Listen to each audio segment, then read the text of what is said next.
Canelo, and I'm gonna be straight about it because I understand the dynamics of a human being when you're talking about fighting at a different weight class, when you're messing with someone who's that much bigger and that much more skilled. If you go back to Sugar Ray Leonard versus Marvelous Marvin Hagler, it was the exact same scenario. The difference is Hagler came out slow. He came out kind of off of his natural vibe. But if Hagler comes out on his natural vibe, southpaw from the first round, like it's an entirely different storyline between him and Sugar Ray Leonard. Canelo's not gonna let that happen. I want to explain a couple of things to you when it comes down to this guy asking me a question is, why is it so hard for a smaller fighter to beat a bigger fighter who's also skilled? The dynamics of the human body, for one. Number one, just because you eat and go up to 168 pounds does not mean that your dexterity, the base of your body is 168 pounds.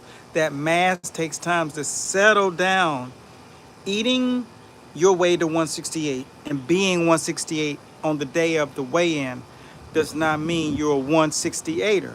So when you get into the match, as that first 3 rounds go by, the excitement, the thing that I'm gonna speak to you guys about is called, this is what happens when the mind gets to a place where it is not familiar with, right?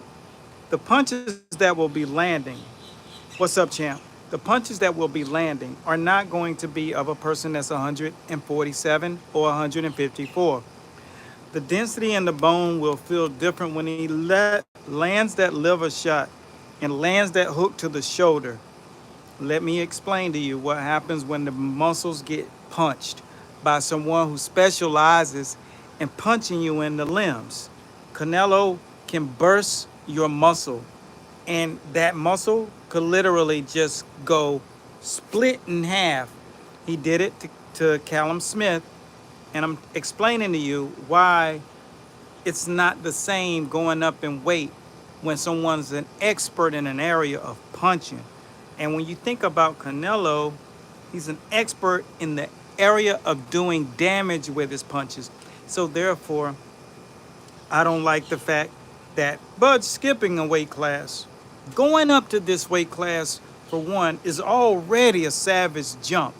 But when I break down the body, what happens is there's this term, right?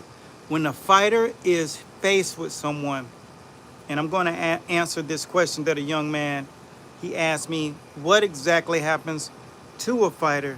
Why is it such a pronounced outcome when they go up in weight against someone else who's great, right? So here's the deal. Your body goes through this thing called neuroplasticity. And that's when the brain is in unfamiliar territory and it does not have the ability to will it back in. So you saw it when Tank fought Roach. He got into a place that he could not actually figure out what to do because someone was big enough, someone was strong enough, someone was durable enough, and his mind could not calculate because he was being counterpunched in later in the fight where he's typically taken over the fight after the 5th round. And so that's exactly what happens. The brain goes into a moment of chaos and there is surfacing neuroplasticity. All right, so the brain's in chaos and it locks up the nervous system. And therefore, you can't do the most common thing that you do on a regular basis because it's not hardwired into you to go through that at that level of boxing, which was a level that was prepared for you. They know how to adapt to what you do. They can take your punch. They can give it back. They can rock you late in the fight. They do things to you that no one else has done. It just happened in 2 fights before that when Tank had fought Ryan Garcia. Ryan Garcia is used to fighting guys, but he's not used to being in trouble late.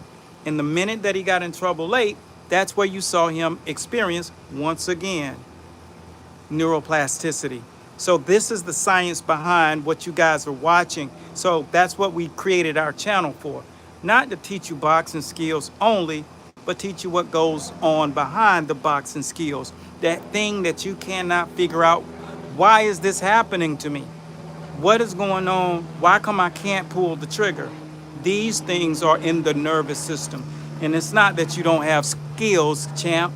Your nervous system is fried, and you got to learn how to uncover that. So that's what we're doing in our series called Untold Science. Episode 1 will be airing tomorrow, 5:35 Eastern Standard Time. And the first episode is 3 reasons why fighters lose fights. You don't want to miss this. So make sure you hit one of your boys up, because you're going to learn something that's going to take your boxing IQ to the next level. So Coach Bradley signing out. Be blessed at Godspeed. I see you guys. Year 2001, I wants to our body spray back. I don't know how to increase punch power. How to increase punch power. I'm going to give you this before I go. Learn your base. I got an image over on my Instagram at Master Boxing. It's called the 7-point stance. It's going up today, actually. What you want to do is make sure that you understand the 12 and 2 thing, right? But you got to find where your 12 and 2 is. Everybody's 12 and 2 ain't in the same spot, but you get the analogy. The next thing you got to learn how to do is bend your knees, right? And position yourself. Once you bend your knees, the next thing you got to do is, this is where everybody misses. You got to then sit down in your stance. And that's what you call a base, and you're anchored. And now when you're anchored, you're able to throw punches from the hip. This is your axis point, right? This is the rotation. This is all of the momentum from the punch. And then you got to master the science of punch logistics. If you don't have great punch logistics, go over to our playlist. I think we have a playlist. Basically, it's just footwork, and then it'll probably say punch logistics. But we have an entire boxing library for you guys right here, absolutely free on YouTube. So you can go and check out the boxing library. And then once you start doing it, man, you'll be on an entirely different level. I have guys saying they're winning tournaments and championships just watching the YouTube channel. So, because we give you the science, we just don't tell you about the skills. So hopefully that's something good for you. Anybody who left the message and I can't get to it because I'm actually going in to finish my lunch, I just wanted to make sure I can holler at you guys. So be blessed at Godspeed. Continue to follow for more. Remember, Untold Science, we got you covered. Be here tomorrow. No matter what you do, don't miss it.